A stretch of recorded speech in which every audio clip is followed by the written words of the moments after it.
Good morning, class 6. Now, this is the chapter number 10 Contact with Distance Land. इस time पर जो हमारा northern part था India का उसमें जो रूल कर रहे थे वो मौर्यंस और कुशान्स के द्वारा रूल हो रहा था। ठीक है ना। मौर्यन जो थे वो हमारे नॉर्थ में रूल कर रहे थे, कुशान्स हमारे साउथ में रूल कर रहे थे। जो इंडिया था वो हमारा रूल हो रहा था सर्वल रॉयल डायनेस्टी, डिफरेंट हमारी जो रॉयल डायनेस्टी थी उनके द्वारा। जो सतवाहंस थे, चिरास थे, चोलास थे, पांड्यास थे, इन सब के द्वारा हमारा होल इंडिया रूल आउट हो रहा था। इसके बाद ये जो किंगडम है ये आगे प्रॉस्पेरेड होता है, फ्लरिश्ड होता है, फैलता है। ठीक है ना। और यहाँ पे बहुत सारे बिजनेस कॉन्टैक्ट हमारे होते हैं लैंड के साथ। ठीक है ना। क्योंकि जब हमारे पास लैंड होगा हम तभी तो बिजनेस कर पाएंगे ना, विदाउट लैंड तो बिजनेस हो ही नहीं सकता। ठीक है ना। जो ट्रेडर्स थे वो हमारे काफ़ी दूर दूर से आ रहे थे। ठीक है ना। स्पेशली हमारे रोमन एम्पायर से काफ़ी सारे किंगडम्स हमारे आ रहे थे। ठीक है ना। जो कि पेपर्स, गोल्ड और प्रेशियस स्टोन्स अपने साथ कैरी कर रहे थे। चोलास और चिरास एंड पांड्यास की बात करते हैं तो जब रिजाइन हुआ हमारा साउथ, जो हमारा रीजन था साउथ का, जहाँ पे हमारी रिवर जो है वो फ्लो करती थी कृष्णा, ठीक है ना, उसे हम साउथ इंडिया बोलते हैं। जो रीजन था उसे तमिलाकम बोला जाता था, तमिल रीजन बोला जाता था। ये हमारा एंशियंट टाइम का पुराना नेम है। जो चोलास, पांड्यास और चिरास थे ये हमारे 3 पावरफुल डायनेस्टी थी जो कि उस टाइम पे इस रीजन में सबसे ज़्यादा रूल आउट कर रही थी। ये जो डायनेस्टी थी ये हमारे 2 सेंटर्स थे, मतलब power of centre, power house बोल सकते हैं आप इनको। ठीक है ना। एक लैंड पर और अदर जो लैंड थे वो हम, एक तो हमारा मतलब ज़मीन का हिस्सा था, दूसरा हमारा कोस्टल रीजन था। ये जो सेंटर थे ये हेल्प आउट करते थे बिजनेस को। ठीक है ना। जो बिजनेस हमारा लैंड पर हो रहा था दूसरी कंट्री के साथ, लेकिन सी रूट था उसके लिए। ठीक है ना। सी रूट था क्योंकि अगर हमारे इंडिया में बिजनेस करने आएंगे और हमारे जो कोस्टल रीजन है, ठीक है ना, तो हमें क्या करना पड़ेगा, हमें सी से, हमें जो सी है उससे हमें रास्ता देना पड़ेगा। वहाँ से शिप्स वगैरह आएंगे और हमारे इंडिया का जो इनलैंड है वहाँ पे एंटर करेंगे, वहाँ से बिजनेस करेंगे और सी रूट के थ्रू चले जाएंगे। ठीक है ना। हमारा जो मेन सोर्स ऑफ इंफॉर्मेशन है वो ये बोलता है, कि ये जो किंगडम थे, ये जो किंगडम था वो हमारे संगम लिटरेचर का था। ठीक है ना। ये जो पीरियड था इसको हम संगम एज बोलते हैं। ठीक है। अब देखिए आगे, जो पांड्यास थे उनकी एक कैपिटल थी जिसका नाम था मदुरई, जो कि तमिलनाडु में है। जो पांड्यास किंग थे वो हमारे काफ़ी प्रॉफिटेबल ट्रेड करते थे, काफ़ी मुनाफे वाला ट्रेड करते थे और रोमन एम्पायर के साथ कर रहे थे। ठीक है ना। और जैसे कि आपको पता होगा कि रोमन एम्पायर का जो मतलब विदेश मंत्रालय होता है जिसे आईएफएस बोलते हैं, दूतावास बोला जाता है हिंदी में उसको। ठीक है ना। वो जो उनका एक जो क्या बोलते हैं, एक जो मिनिस्टर था वो इंडिया में ही रहता था और रोमन की जो भी सेवाएं होती थी या जो भी प्लान्स होते थे वो इंडिया में क्या करवाता था, फॉलो करवाता था, इम्प्लीमेंट करवाता था। ठीक है ना। ऐसे ही इंडिया का रोमन में रहता था, तो इंडिया की जो भी संस्थाएं वगैरह होती थी या जो भी अच्छी अच्छी चीज़ें होती थी वो रोमन में इम्प्लीमेंट करवाई जाती थी।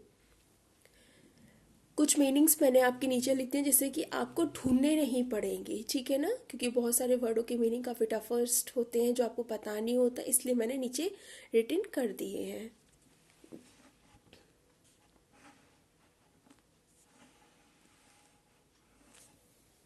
देखिए, जो हमारा चोला किंगडम था उसे हम चोला मंडलम भी बोलते हैं। ये जो है इसकी जो कैपिटल है वो हमारी कावेरी पट्टनम रही है। ठीक है ना। ये हमारी कावेरी रिवर के पास है।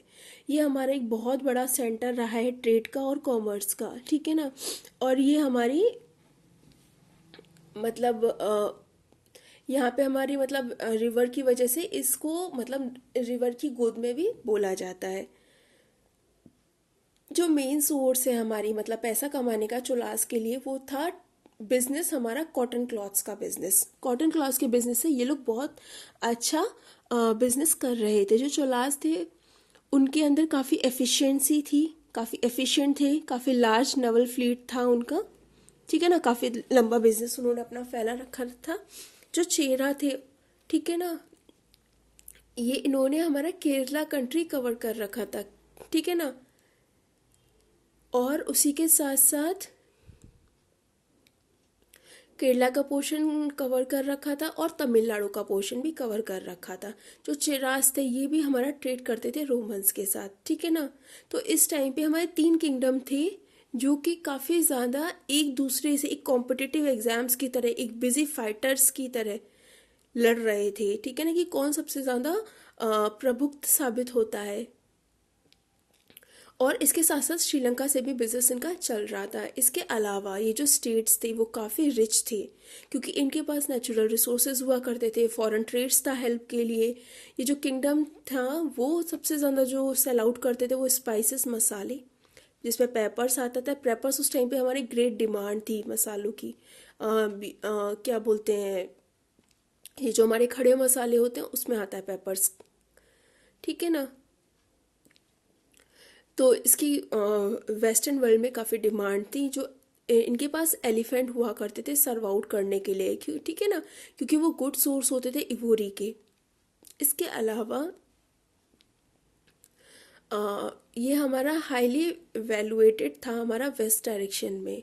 ये जो सी था, सी में हमारे पर्ल्स मतलब मोती का बिजनेस हुआ करता था। यहाँ पे हमारे माइंस भी प्रोड्यूस होते थे, ठीक है ना, जो कि हमारे स्टोन्स हुआ करते थे। और मतलब पुराने ज़माने के स्टोन, जैसा कि आपको पता होगा, बहुत ही कीमती और बहुत ही वैल्यूएबल थे। इसके अलावा ये लोग फिर वेस्ट में ये लोग सेंड करते थे। इसके अलावा इन्होंने मुस्लिन, ये मलमल होती है, मतलब एक तरह का सिल्क होता है, ठीक है ना, जिसकी क्वालिटी बहुत ही अच्छी होती थी, उसका इन्होंने बिजनेस किया वेस्ट एशिया से, साउथ ईस्ट एशिया से, चाइना से और रोम से, ठीक है। सतवाहन्स की बात करते हैं। इन द डेक्कन और सेंट्रल इंडिया में जो मौर्यंस थे वो काफ़ी ज़्यादा सक्सीड हो रहे थे सतवाहन्स के थ्रू। लेकिन सतवाहन्स ने जब 100 साल का गैप कर दिया, सतवाहन्स आर कॉल्ड द अंद्राज बोला जाता था। सतवाहन्स जो थे उन्होंने अपनी पावर को काफ़ी ज़्यादा एक्सटेंड किया 100 सालों में, ठीक है ना। उसके बाद कर्नाटका में और आंध्रा में हमारा जो ग्रेट कॉम्पिटिटर्स थे वो हमारे सकास थे, ठीक है ना। और इन्होंने अपना एम्पायर काफ़ी अच्छे तरीके से इस्टेब्लिशमेंट किया। इनकी जो पावर थी वो डेक्कन में थी और वेस्टर्न इंडिया पे सबसे ज़्यादा ये पावरफुल होते थे। गौतमीपुत्र सतकर्णी जो कि 106 से लेकर 130 एडी तक रहे, ये हमारे ग्रेटेस्ट रूलर थे सतवाहन्स के, ठीक है ना। इन्होंने जब ये डिफीट हो गए हमारे सकास के थ्रू, तो इन्होंने अपना एम्पायर कर्नाटका में एक्सटेंड करने का सोचा, ठीक है ना। जो मोस्ट इंटरेस्टिंग डिटेल्स जो यहाँ पे सतवाहन्स के थ्रू दी गई है वो ये था कि सतवाहन्स रिलेट करते थे अपने फैमिली स्ट्रक्चर को, ठीक है ना। आर्यन सोसाइटी जो थी हमारी वो नॉर्थ इंडिया में थी। जो फादर थे वो हमारे हेड ऑफ द फैमिली हुआ करते थे। बट सतवाहन्स के यहाँ, सतवाहन्स जो किंग थे इनके यहाँ बिल्कुल डिफरेंट होता था। ये अपने नाम से पहले मतलब अपने नाम के बाद अपनी माँ का नाम जोड़ते थे। जो नेम था इनका गौतमीपुत्रा, वो एक इम्पोर्टेंस बताता है कि मदर की उस टाइम पे सोसाइटी में क्या इम्पोर्टेंस हुआ करती थी।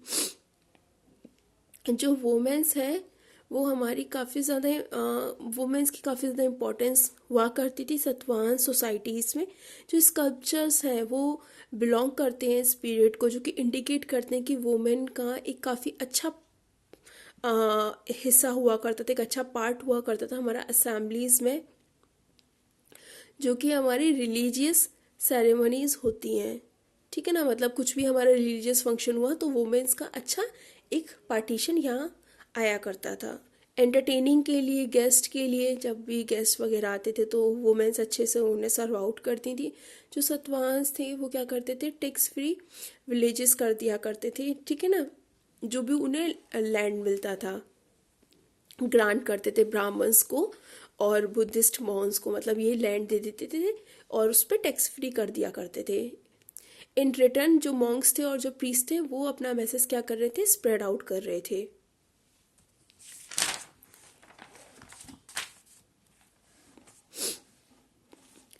ठीक है ना। जो उनका संदेश था वो काफ़ी ज़्यादा शांतिपूर्वक था। उनके जो कोट्स थे गॉड्स को लेके, ठीक है, और उनके जो कोट्स थे गॉड को लेके वो इंसानों को बताएं कि सतवांश थे, उन्होंने काफ़ी ज़्यादा देखा कि जो लॉर्ड है दक्षिणापथ, ठीक है ना, वो उस टाइम पे काफ़ी ज़्यादा फेमस थे। जो सतवाहन थे उनके जो रूलर थे काफ़ी ज़्यादा एनकरेज थे ट्रेड को लेके, अपने बिजनेस को लेके। जो ट्रेडर्स थे वो हमारे रोम एम्पायर के साथ हो रहा था जो ट्रेड था। इन्होंने काफ़ी ज़्यादा कॉइन्स हमारे रिलीज़ करे, जिसमें गोल्ड के, सिल्वर के, कॉपर के कॉइन्स हमारे आते हैं। कुछ जो कॉइन्स थे वो हमारे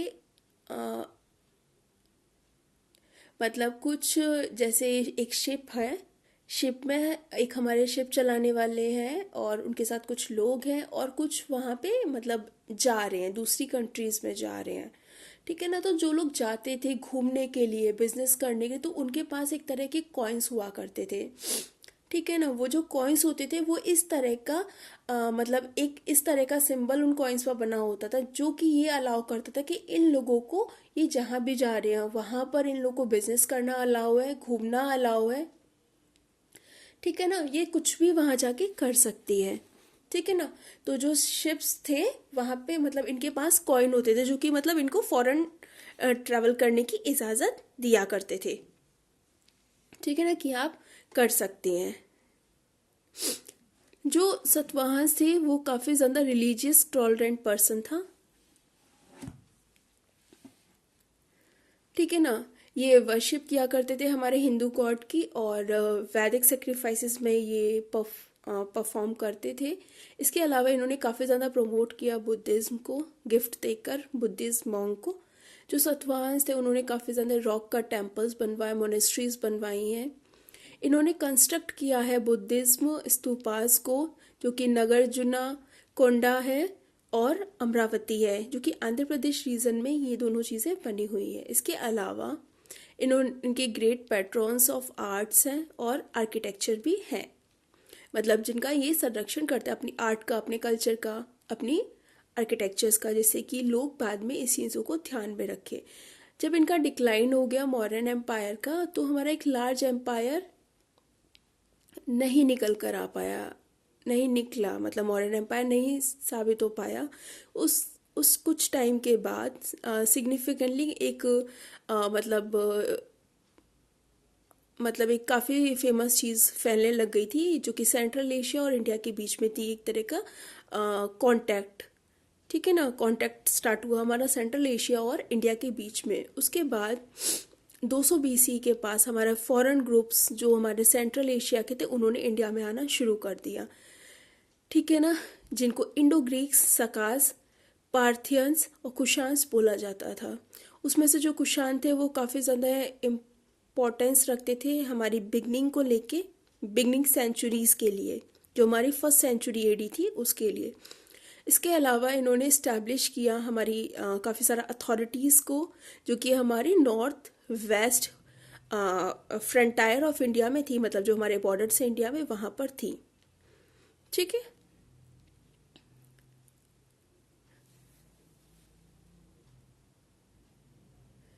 इसके अलावा हमारे जो इंडो ग्रीक हैं, ठीक है ना, इन्होंने सबसे पहले क्रॉस किया हमारे हिंदू कुश और इंडिया में आए, ठीक है ना। ये ग्रीक से ही थे जिन्होंने रूल आउट किया था बैक्टीरिया पर, ठीक है ना, जो कि हमारे नॉर्थन अफगानिस्तान में ये जगह है।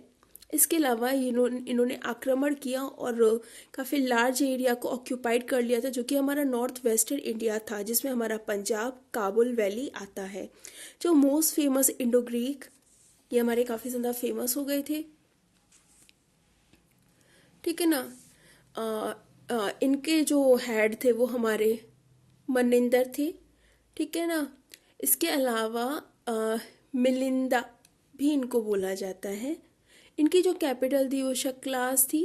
प्रेजेंट डे पे मतलब इस टाइम पर उसे सैलकॉट बोला जाता है, जो कि पाकिस्तान के अंदर है। जो इंडो ग्रीक्स थे इन्होंने काफ़ी इम्पोर्टेंट रीजन पर, जो कि हमारे हिस्ट्री का काफ़ी इम्पोर्टेंट रीजन है, वहाँ पर रूल आउट किया, ठीक है ना।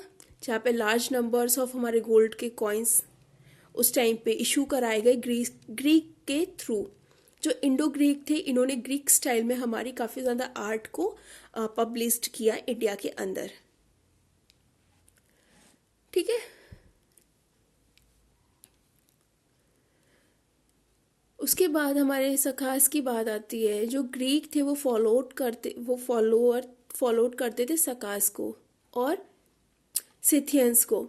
ये हमारी 5 ब्रांचेस थी सकास की, जो कि सेटल डाउन थी हमारे इंडिया के डिफरेंट डिफरेंट पार्ट्स में, Punjab, Mathura, western India and Deccan plateau, ठीक है ना। जो सकास थे उन्होंने इस्टेब्लिश किया अपने रूल को डिफरेंट डिफरेंट इंडिया के पार्ट्स में, और उन्होंने रूल आउट भी किया हमारे वेस्टर्न इंडिया पे भी, जो कि जहाँ पर ये काफ़ी ज़्यादा मैक्सिमम टाइम वहाँ पर इन्होंने गुजारा। जब 4th सेंचुरी के आसपास हुआ तो इनको काफ़ी ज़्यादा प्रॉफिट हुआ हमारे सी ट्रेड से, जो कि गुजरात में था हमारा। इसके अलावा इन्होंने इशू किया large number of silver coins. उसी टाइम पर जब इन्हें इतना प्रॉफिट हुआ तो उन्होंने सिल्वर कॉइन्स निकालना शुरू कर दिया। जो मोस्ट फेमस सकास थे वो रूलर थे इंडिया के, जिसमें रुद्र दमन फर्स्ट का नाम आता है, जो कि AD 130 से लेकर 152 में आते हैं। इसके अलावा जो हमारे फॉरेनर्स थे वो भी आके सेटल डाउन हो गए हमारे इंडिया में, और इन्होंने, जो कि ग्रेट लवर थे, हमारी जो संस्कृत है उसको संरक्षण दे रहे थे हमारी संस्कृत को, और इन्होंने काफ़ी ज़्यादा रिपेयर कराए हमारे ओल्ड सुदर्शना लेक को, जो कि सेमी एरिड जोन में था, जो कि कथियावारा गुजरात में है। ये जो लेक था ये बिल्ड करवाया गया था चंद्रगुप्त मौर्य के थ्रू, और उसके बाद यहाँ पे एक मेजर रोल प्ले किया गया, क्योंकि यहाँ पर इरिगेशन भी स्टार्ट कर दिया था, क्योंकि ये रीजन काफ़ी ड्राई रीजन था।